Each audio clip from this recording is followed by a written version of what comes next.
Hey guys, I'm back with another Photoshop tutorial. Today I have another abstract artwork for you, and this is my layers palette. Of course I'm gonna do it all over again. And by the way, thank you for all the positive feedback you gave me on my previous tutorials. So I'll keep posting them as long as I have time to record them. But anyways, let's start with this tutorial. These are all the stock images that I used. This branch is a photo that I took myself. This is the original image, but for this tutorial I'll give you the cutout PNG version of it. If you're a beginner and you don't know how I extracted this from the background, I already have a video on my website on the beginners section where I talk about the techniques that you can use to extract subjects from the background. So I'll start over again with this. So the canvas size that I used for this is 3500 pixels for the width and 2000 pixels for the height, and the resolution, let's put it to 300 dpi and click OK. So I started with a white background, and the first thing I did is add a very subtle vignetting effect, and I always do that from the lens correction filter. So go to filter, lens correction, select the custom tab, and here on this where it says vignette, set -9 and set midpoint to 0, and that creates a really subtle gradient here on the edges, as you can see, and click OK. And you can see that the background layer automatically turns into a normal layer, which I will name background. And one thing I will do is turn this into a smart object. If you're using the previous version of Photoshop and you cannot use smart objects, just skip this step, but I'll turn this into a smart object, and then go to filter, and if you don't have smart objects, you just do the same, and I think it will work the same, I'm not really sure. So go to filter, noise, add noise, and add 5% of noise. Make sure you set it to uniform and monochromatic, and click OK. And this is just to create some texture. I don't know if you can see it on the video, but it just adds a bit of texture to the background. Maybe now you can see it a bit better. So once you have that, create a new layer, and we'll add some more texture.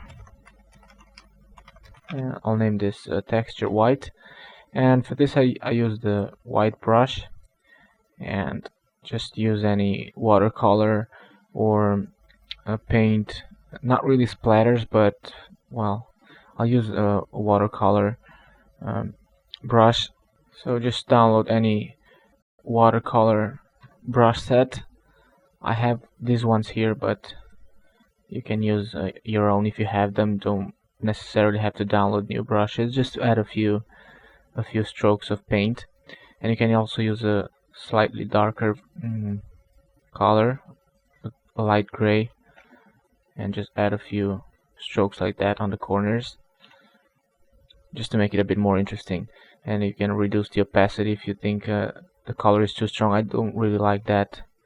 Here it's a bit too white, but anyways. Next, create a new layer and select the vector shapes. Get this one, the round vector shape, and set the color to black. Press the shift key, click and drag, and you will create a perfect circle like this, and set the blend mode to soft light. And you can see that you have this circle here which is barely visible, and if it's too visible, just reduce the opacity a bit, but I like it like that. I'll make it a bit bigger, like so, and I will duplicate this and make it smaller and drag it somewhere here. I might change the position of this after I add those branches there, which is what I'm going to do next. So I'll open this PNG file. As I said, I'll give you the extracted version of this. So select all with Control A, Control C to copy, Control W to close, Control V to paste. So that's how I work with Photoshop. I'm only using the keyboard shortcut. It's a lot quicker and saves you a lot of time. So as I said, I'll move this to about here and this one to about here. I'll rename this to branch, and now I have to turn this into black and white, and for that I used the black and white adjustment layer instead of the hue saturation and desaturate this, and I'll make this as clipping mask. So right click on the adjustment layer and choose create clipping mask.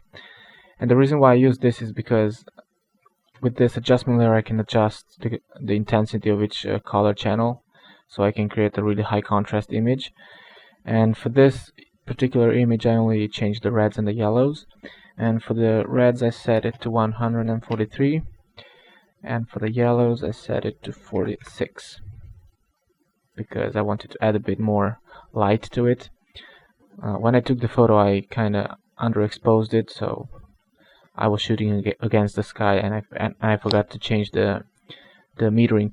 But anyway, that's not the important thing here. And then to create the contrast, and then to add more contrast, I used levels adjustment layer again as a clipping mask. And if you press Alt and put the mouse between two layers and click, you can create a clipping mask. It's really easy to do that. It's a lot faster that way than right clicking and choose create clipping mask. So the settings I used for this is for the midtones is 1.08, and for the highlights is 236. And then I set this to overlay, and you can see that it creates that high contrast image that I wanted. After adding the branches, I created a new layer under it, and I will name this branches colors, and then get another watercolor brush, and then just use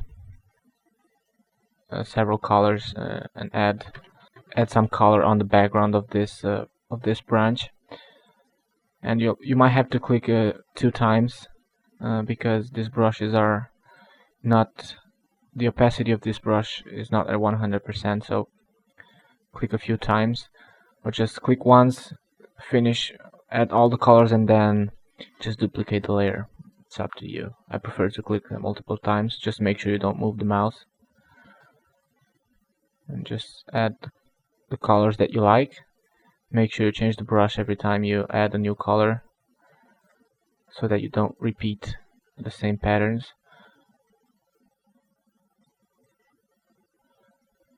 Let's add a bit of green, and let's add another color, some yellow on this part here.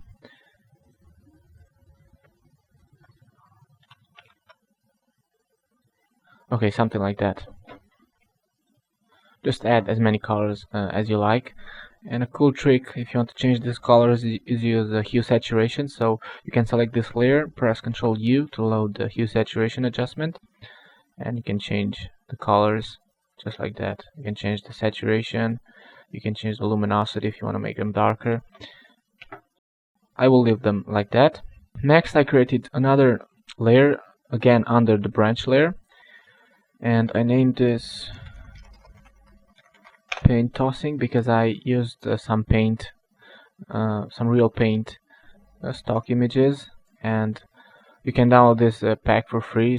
And you can see there that here you have a lot of stock images to choose from, and you can select any of this. What I did here is just press Ctrl I to invert this because I want the paint to be black. Select all with Ctrl A, Ctrl C to copy, Ctrl W to close, and just paste this here with Ctrl V, and change the blend mode to darken because I want that white background to go away. So if you have black background, you have to set the blend mode to screen, and if you have white background, you change the blend mode to darken, and that makes the white background go away. Just place all this paint here on the background, and then open another one, let's do it with the one with the white background this time, so that you can see how I did what I did with this. The first thing I did is desaturate the image, because I want the paint to be black. You can increase the contrast if you want it darker using levels. Copy this and go back to your canvas, paste it here, and change the blend mode to darken again. And just you can flip this just like that, and just place this wherever you want. Next, create a new layer on top of everything, and name this hummingbird.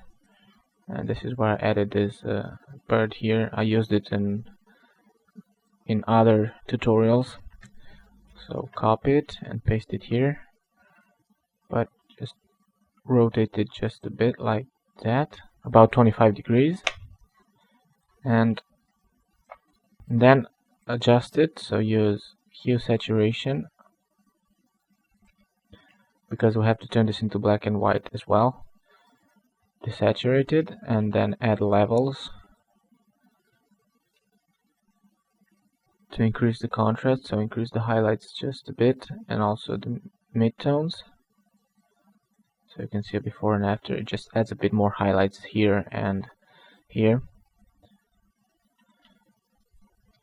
Then go back to the branches color layer and add a few colors under the bird as well, that make the brush a bit smaller, and use another color.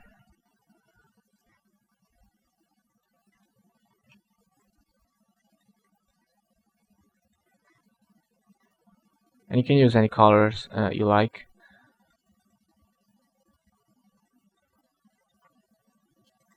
Like that, and just add another one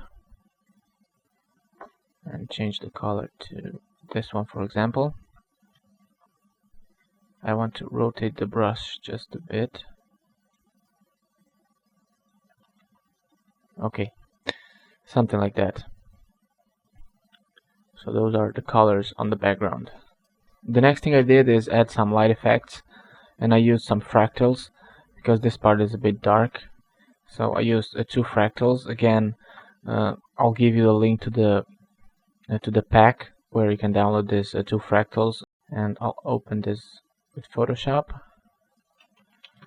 Control copy it and just paste it here, and set the blend mode to screen this time, because the background is black and I want to get rid of it. And now you can place this wherever you want, and I'll name this fractal 1. And if you don't like the colors, you can press Ctrl U to load the hue saturation and just change this. I think on the original I used the blue color for this one, placed it somewhere around there.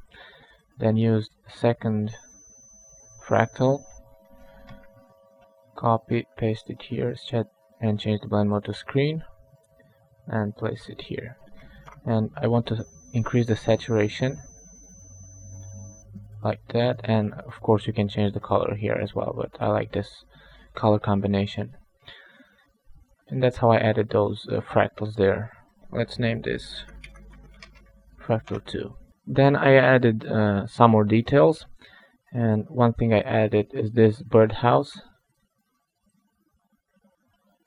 I already have it extracted from the background, so I'll copy it and paste it here, and I'll make it smaller and place it here.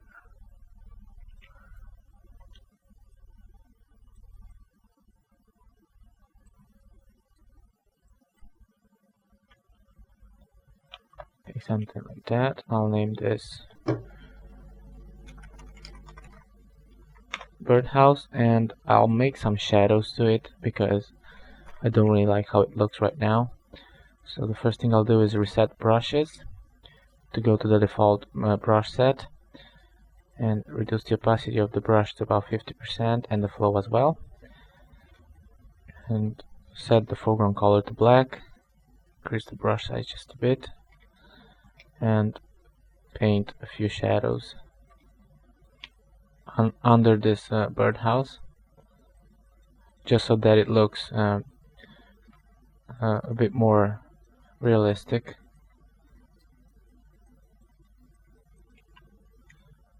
One thing I'd like to do now is make some adjustments to the texture here on the background. I think it's too strong, so I'll reduce the opacity of the layer to about 50%. And I want to make the colors a bit stronger, so I will duplicate this layer and reduce the opacity again to about 50%. Let's see how it looks. I like this, so it's better. So make the colors a bit stronger. Add some adjustment layers to this birdhouse, and I'll do the same I did with the bird. So I'll first desaturate it with hue saturation, and then increase the contrast using levels as a clipping mask. So I will increase the midtones, also the blacks just a bit, and increase the highlights. You can see it before and after. I'll increase the midtones even more, not too much. Okay, and the next thing I will add is that clock here, and I'll copy it and place it here on my canvas. Of course, I'll have to make it smaller. So, by the way, you can resize from the center if you press and hold down the Alt and Shift key, and that way it resizes from the center point instead of doing something like that. So you can place the center point where you want it to be, there, and then press and hold Shift and Alt and click and drag, and that way it always stays there.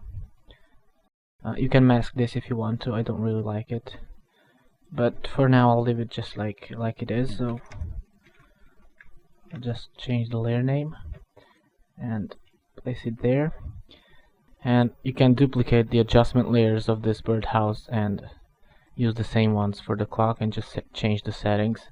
Of course, you have to use it as a clipping mask.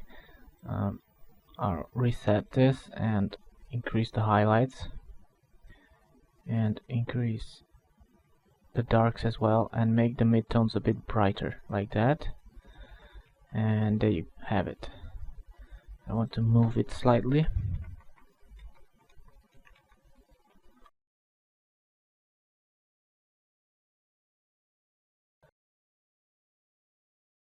On the original artwork, I added some splashes behind it. You can do that if you want to. You can create a new layer and use one of the brushes that you have or download from the internet. So let's see what we can find here. This one, for example, make it a bit smaller and change the color to a dark gray, and paint a splatter just like that and rotate it and put it there. Maybe you could try some blend modes, but I don't think it will look too nice.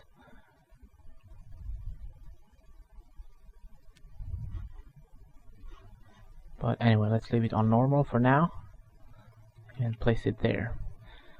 And the last thing that I did to this is create a new layer,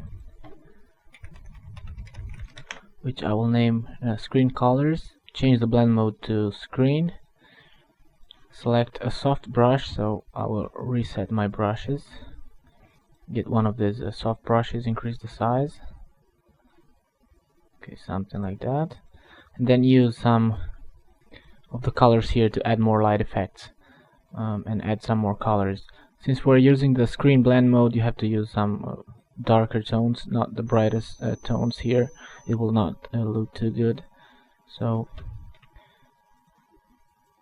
something like that. Increase the size and just paint some colors. The colors that I'm using right now, I try to use a color that matches that background color there, but you can use any color you want.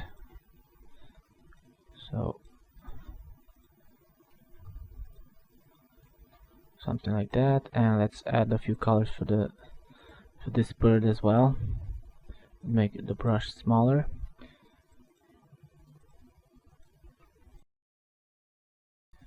Paint one color there, add some blue here, and some magenta right there, and there you have it. You added some color to the bird as well. You can increase the saturation if you want to, but don't overdo it. And of course, like I said before, you can use the hue saturation to change the hue of the entire set here. I'll leave it on 0 right now.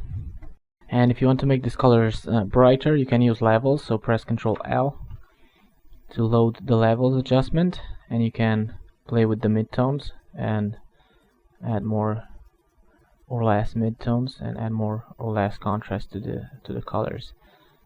But I like them like that, so I will leave it there.